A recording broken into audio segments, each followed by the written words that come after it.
மலபாரோட தங்க சேமிப்பு சீட்டை தான் வந்து பார்க்க போகிறோம். இது குறிப்பாக வந்து பார்த்தீங்கன்னா 335 கடைகள் மற்றும் 11 நாடுகளில் இருக்குது. இதில் மொத்தம் 3 தங்க சேமிப்பு சீட்டு இருக்குது. மூணுமே பார்த்தீங்கன்னா வந்து 11 மாதம் ஸ்கீமாக 1000 ரூபாய் மினிமம் வந்து ஸ்டார்ட் ஆகும். ஃபஸ்ட்டு பார்க்க போகிறது கோல்டன் ப்ளூமே. இது பார்த்தீங்கன்னா வந்து அட்வான்ஸ் புக்கிங் மாதிரியே. இன்கேஸ் நான் வந்து 5000 ரூபாய் கட்டிக்கிட்டே வரேன் அப்படின்னா 11 மாதம் முடிஞ்சதுக்கப்புறம் 55000 வரும் பார்த்தீங்களா. அந்த 55000 நான் 11வது மாதம் நான் நகை எடுக்க போகிற அன்னைக்கு கடையில் என்ன ரேட்டோ அந்த ரேட்டுக்கு இந்த 55000க்கு நான் மட்டும் நகை எடுத்துக்கலாம்.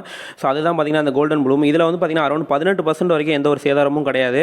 ஸோ இதுக்கு மேலே வாங்குறதுக்கு நீங்கள் அன்னைக்கு கடையில் என்ன ரேட்டோ அதுக்கான தங்கத்தை நீங்கள் கொடுக்குற மாதிரி இருக்கும். இது பார்த்தீங்கன்னா கோல்டன் ப்ளூம். ரெண்டாவது ஒன்று பார்த்தீங்கன்னா வந்து கோல்டன் க்ளோ. இது வந்து பார்த்தீங்கன்னா வந்து சிறு சேமிப்பு திட்டம் மாதிரி. இதில் வந்து பார்த்தீங்கன்னா நீங்கள் மாதம் மாதம் பணம் கட்டுற அன்னைக்கு என்ன ரேட்டோ அதுக்கான தங்கத்தை உங்களுக்கு எடுத்து வச்சுக்கிட்டே வருவாங்க இடையில. ஸோ பார்த்தீங்கன்னா 11 மாதம் முடிஞ்சதுக்கப்புறம் நீங்கள் வந்து ஒரு அரௌண்ட் ஒரு 10 கிராமுக்கு வந்து நகை எடுத்து வச்சிட்டிங்கன்னா அரௌண்ட் 10 கிராம் வரைக்கும் நீங்கள் 14% வேஸ்டேஜ் இல்லாமல் வந்து வாங்கிக்கலாம். ஸோ அதுக்கு மேலே வரதுக்கு அன்னைக்கு கடையில் என்ன ரேட்டோ அதுக்கு வரும். தேர்ட் சீட்டு பார்த்தீங்கன்னா கோல்டன் பிளிஸ். இதுவுமே பார்த்தீங்கன்னா அட்வான்ஸ் புக்கிங் பிளான் மாதிரி தான். ஸோ இது போல் யூஸ்ஃபுல்லான தகவலுக்கு நம்ம சேனலை சப்ஸ்கிரைப் பண்ணுங்கள். தேங்க்யூ ஃபார் வாட்சிங் திஸ் வீடியோ.